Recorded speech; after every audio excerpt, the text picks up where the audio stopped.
Fala galera, tranquilo? Como é que vocês estão? No vídeo de hoje a gente vai ver um pouquinho sobre os quinidários. São o segundo filo a ser estudado dentro do reino animal. Então a gente vai continuar agora essa série de zoologia, tudo bem?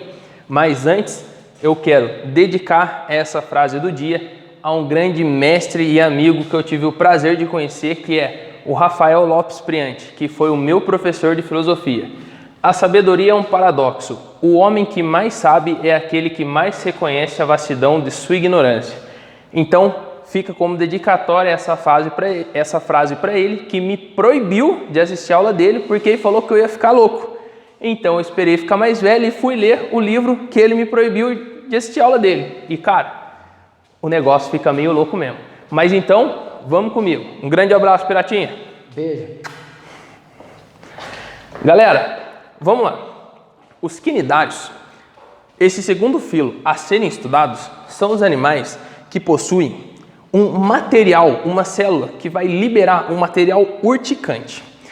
Primeira coisa que a gente tem que levar em consideração é de cara o nome desses animais.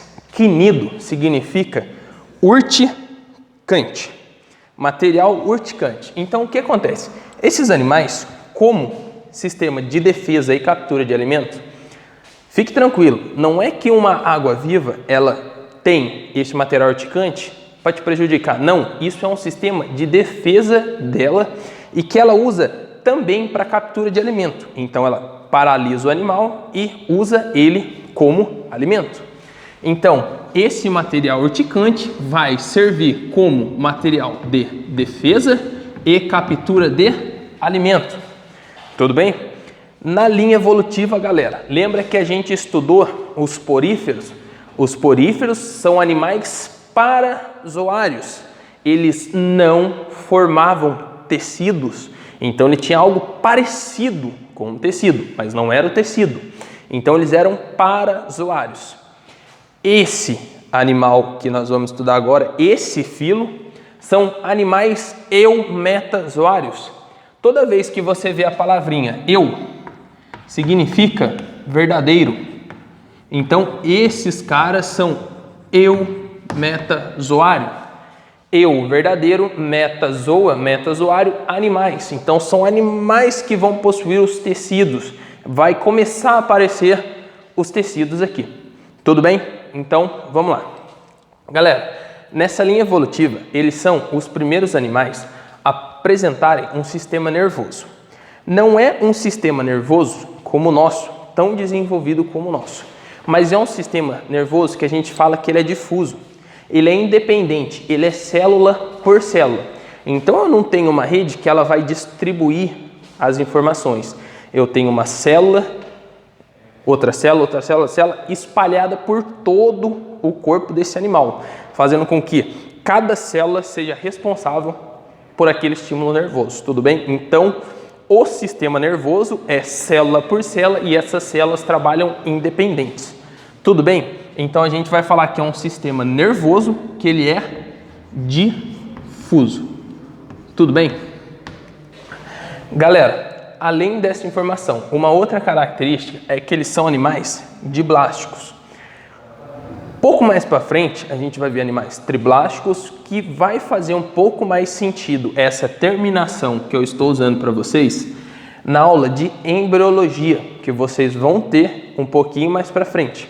Então, nós vamos falar sobre os folhetos germinativos.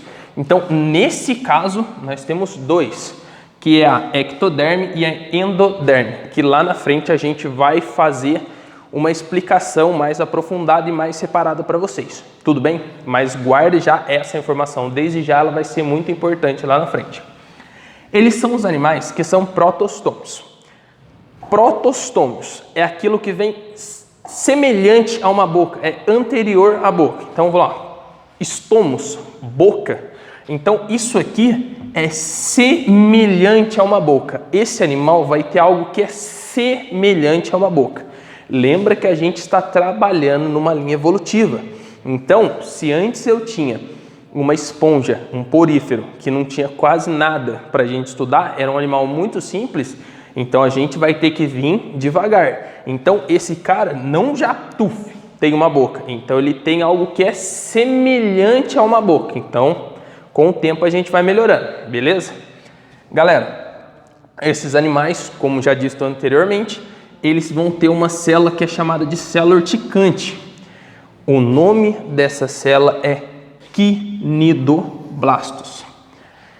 Galera, esse material, a gente tem o costume de falar que ele queima a pele. Ele não queima a pele. Ele necrosa a sua pele. Ele te dá uma sensação de queimor, mas ele não queima, ele vai necrosar a sua pele. Tudo bem? Então, eu vou ter essa sensação de queimadura devido a esse material que é o urticante. Tudo bem? Esses animais são divididos em 4 classes. Lembra bem, reino, filo, classe. Estou trabalhando com filo, vou afunilar. Então agora, opa, caiu meu gesso.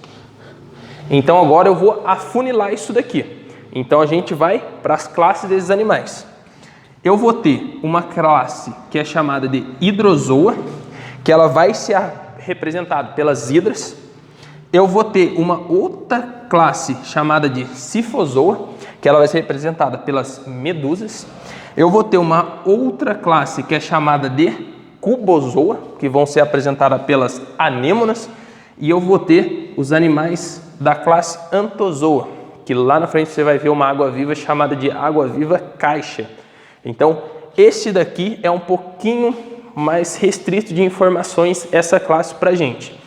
Anteriormente, ela estava inclusa dentro da classe cifozoa e agora foi separada. Então, as informações para a gente acaba sendo um pouco mais restrita. Tudo bem? Galera, lembrando que uma informação importante, quando você assiste o filme do Nemo, você vê que o Nemo ele está dentro da anêmona. Mas, galera, o Nemo ele não é um quinidário, ele é um peixe.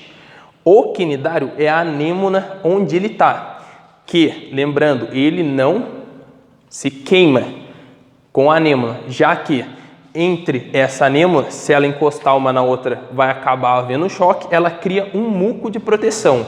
O peixe palhaço, ao entrar no meio dessa anêmona, ele cobre o corpo com esse muco e ele sai, ou seja, ele cria uma capa de proteção com esse próprio muco que essa anêmona criou, fazendo com que ele fique isento de tomar esse choque, tudo bem? Na ecologia com o professor Kaique, vocês vão ver isso aí como inquilinismo. Beleza, galera? Aí vocês vão estudar mais a fundo essa interação ecológica chamada de inquilinismo com esse cara aqui. Então fique de olho nos próximos episódios. Então vamos lá.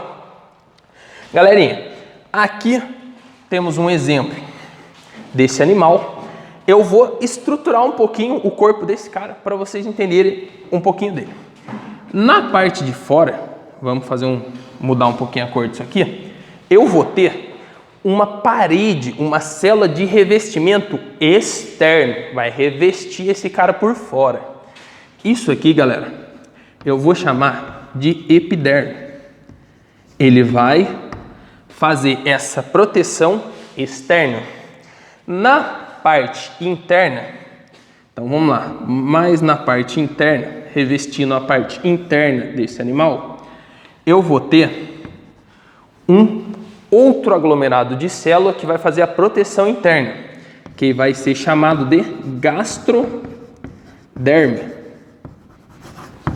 Vai fazer esse revestimento mais na parte de dentro.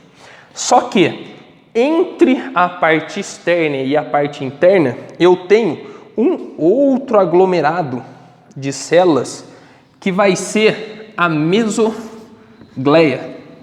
Então, eu vou colocar o nome aqui para vocês. A mesogleia,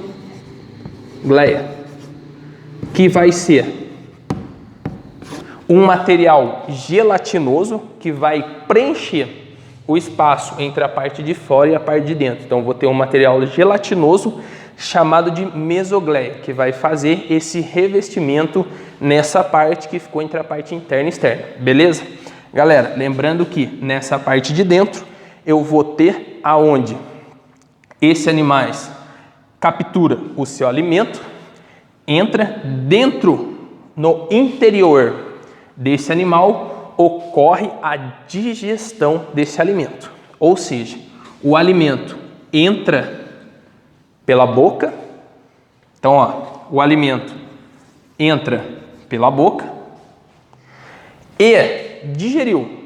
O que não serve, ele sai também pela boca. Ou seja, ele entra e sai pela boca.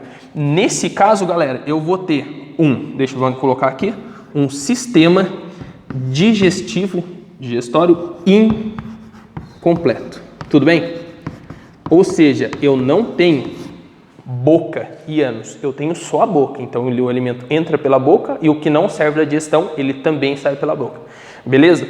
Eu vou sair daqui da frente para vocês darem um print do que aconteceu aqui. Eu vou apagar a lousa e a gente já volta para fazer um detalhado sobre a reprodução desses animais, que é muito característico dele, chamado de metagênese ou alternância de gerações. Então, vem comigo e tira um print aí.